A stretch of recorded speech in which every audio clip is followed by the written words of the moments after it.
तुमच्या डोळ्यांचं पारण फेड झालं का नाही स्वर्गवासी.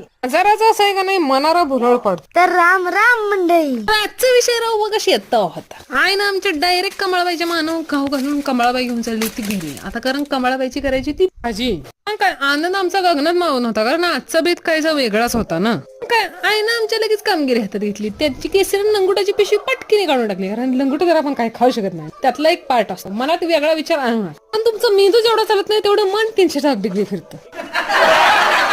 काय काढलंय त्यातल्या फण्यान काढलं एक एक बाजूला आणि केलं सगळं मोकळं. हे बघा निकामी पण दिसतंय किती छान. माणसाच्या अंगात कला पाहिजे. कला असली की कसं त्या भाजीला पारंपरिक महत्व दिलं जातं कारण महाराष्ट्रात केळफुलाला फार महत्व आहे आणि ती आरोग्यासाठी भरपूर गुणकारी अशी औषधे असतात. फुलाची भाजी पोषण मूल्याने समृद्ध आणि आरोग्यासाठी अत्यंत लाभदायक अशी ही भाजी आहे. तर मंडळी पारंपरिक पद्धतीने केलेली कोणतीच गोष्टी वाया जात नाही. तशीच ही गावाच्या एवढ्या 12 भानगडी नसताना एवढ्या ह्या भाजीच्या 12 भानगडी असतात. एवढ्या ठिकाणी ही उपयोगी पडते. आपले शरीर